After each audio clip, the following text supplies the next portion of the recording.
देखेंगे कुछ। देखो आर्टिकल 14, 15, 16, 17, 18 अगर आप इसको देखेंगे तो राइट टू इक्वलिटी को शो करता है। ठीक है, अगर हम 14 को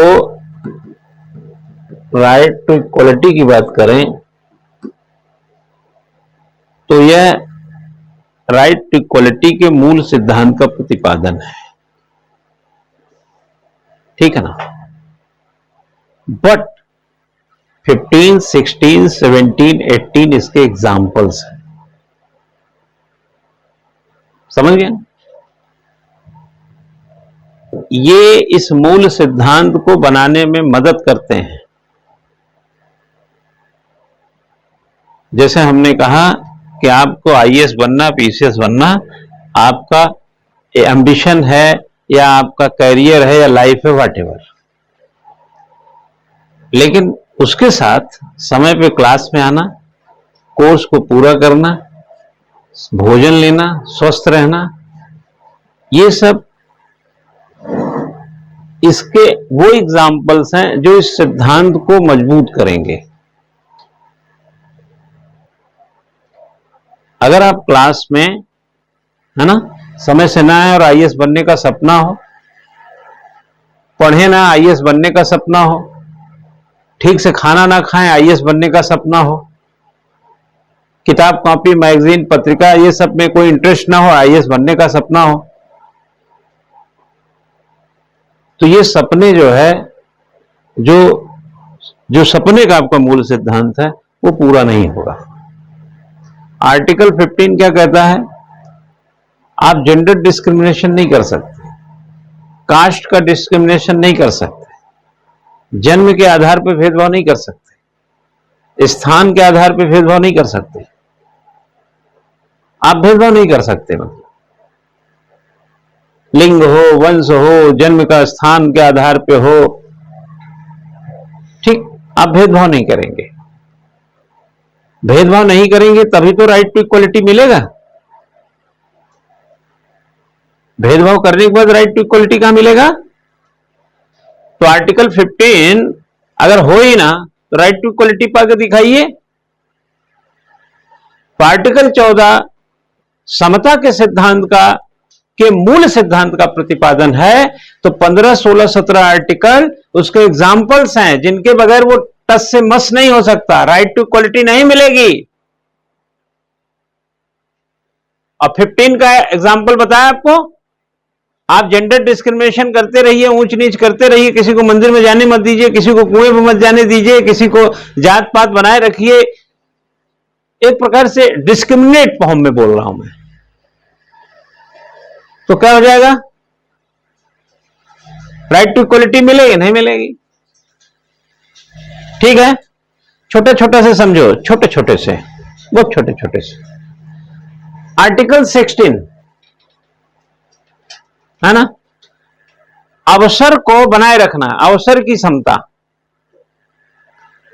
अगर आप अचीव करने के लिए हमें मौका ही नहीं देंगे तो राइट टू इक्वलिटी मिलेगी? नहीं। ब्रिटिश काल में गोरों के लिए जो व्यवस्था थी वो कालों के लिए नहीं थी, तो राइट टू इक्वलिटी थी क्या? कमेंटेड एंड अनकमेंटेड सर्विस होती थी, और गोरा होना आपकी एलिजिबिलिटी हो, डिस्क्रिमिनेट नहीं कर सकते, तभी तो राइट टू इक्वलिटी मिलेगा। तो ये एग्जाम्पल सेट करो ताकि राइट टू इक्वलिटी का मूल सिद्धांत मिले। 15 छोड़ देते हैं, और भी बातें हैं, 15, 1, 2, 3, 4, 5, 6 तक चले जाओ। अभी आपने ईडब्ल्यूएस को रिजर्वेशन दिया है ना, दिया ना, तो बताएंगे उसमें 16 में 15 में क्या चेंजेज आए। उसके बाद 16 में आएंगे, 16 में आएंगे तो क्या करेंगे? अवसर की समता। आर्टिकल 16(4) में चले जाओगे ना बेटा, तो ओबीसी को जो रिजर्वेशन मिला वहीं से मिला है। अब आप ये कह सकते हैं कि जब राइट टू इक्वलिटी है तो ओबीसी को अलग से आरक्षण क्यों? ईडब्ल्यूएस वालों को भी आरक्षण 16(6) करके दिया गया है, उनको अलग से आरक्षण क्यों?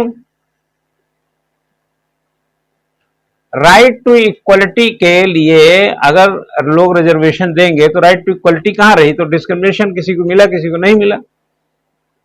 लेकिन कुछ मामलों में ये कुछ मामलों में आप ऐसा समझें, उनको राइट टू इक्वल बनाने के लिए तो ये सुविधा दी जा रही है, और यह संविधान का अपवाद है, एक्सेप्शनल है, एग्जाम्पल नहीं है। अवसर की समता एक अच्छा एग्जाम्पल है। अवसर की समता, आप सभी लोगों को अभी रिव्यू अफसर का पोस्ट आया है, आप फॉर्म भरिए, आपको कोई रोकने के लिए नहीं है, मौका सबको मिलेगा तो राइट टू इक्वलिटी आएगा। समझ गई बात को? डिस्क्रिमिनेशन रोकेंगे 15 में, अवसर देंगे 16 में। अब राइट टू इक्वलिटी जस्टिफाई हो रहा है कि नहीं? 16 में आओ, 17 में अनटचेबिलिटी को आपने समाप्त किया, अस्पृश्यता का अंत बोलते हैं इसको, छुआछूत ये सबको खत्म किया। छुआछूत बना रहेगा तो राइट टू इक्वलिटी को नुकसान होगा ना। तो आपने आर्टिकल 17 में क्या किया? अरे छुआछूत खत्म किए, खत्म हुआ कि नहीं छोड़ो, कम ज्यादा बरकरार है, बट इरादा तो ठीक है ना। अरे हम तुमसे दिल से मिलने आए थे, लेकिन तुमने कमबख्त दिमाग लगा दिया। क्या समझे? हम तुमसे दिल से मिलने आए थे, लेकिन तुमने कमबख्त दिमाग लगा दिया। हम दिल से थे इसलिए दर्द उमड़ गया, तुम दिमाग से थे इसलिए तुम बेफिक्र हो गए। तो कुछ लोग दर्द ढो रहे हैं और कुछ लोग दिमाग लगा के बेफिक्र घूम रहे हैं। एक्सप्लॉइट जो हो रहा है वो दर्द लेकर हो रहा है, जिसको लगता है ऊंच नीच के शिकार हम अभी भी हैं, छुआछूत के शिकार अभी भी हैं, वो दर्द लेके घूम रहा है। और जिसको लगता है कि ये ठीक है, कोई दिक्कत नहीं है, वो आराम से फ्री घूम रहा है।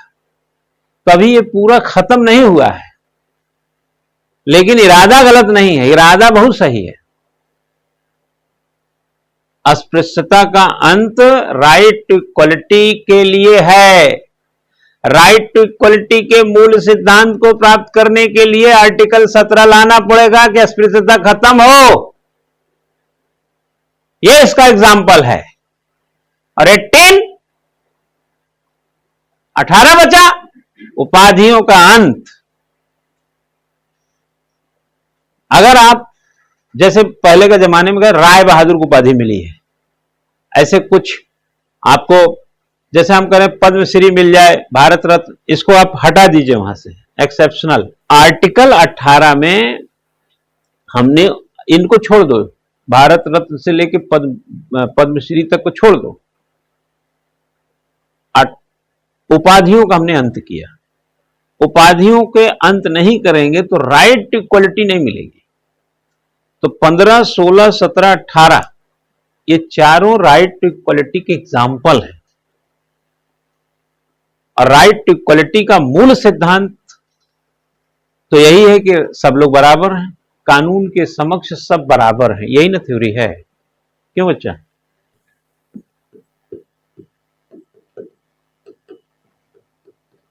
पहले जस्टिफाई करते चलो। आर्टिकल 14 में हमने पहले ही लेक्चर में बताया होगा कि व्यक्ति शब्द का उल्लेख है, ठीक है ना। बिफोर लॉ और प्रोटेक्शन की बात कही गई है। विधि के समक्ष बराबर भी हैं और विधियों का समान संरक्षण। ये दोनों बात क्लियर हो गई है। अब ये दो बात क्लियर है ना।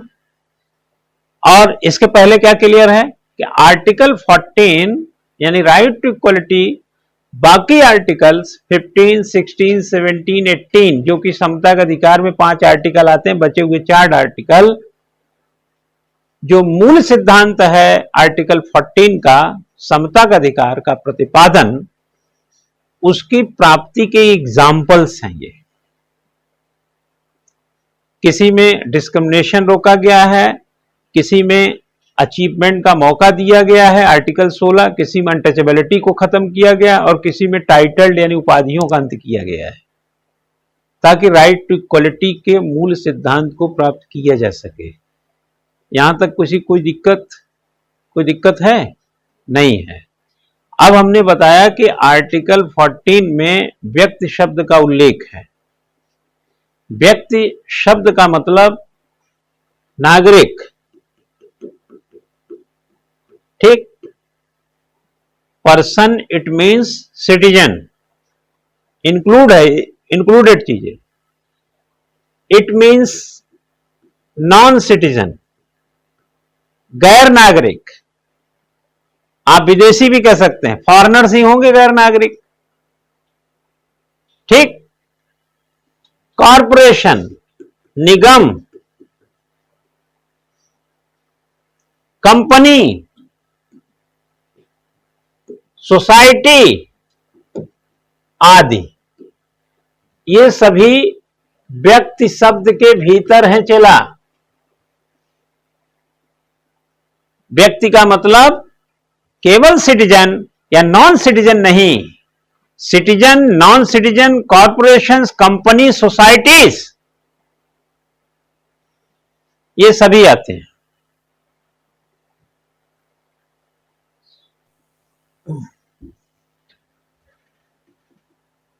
इक्वलिटी बिफोर लॉ एक सेगमेंट हो गया। दूसरा क्या है? प्रोटेक्शन, क्या लिखा है? Equal protection. आगे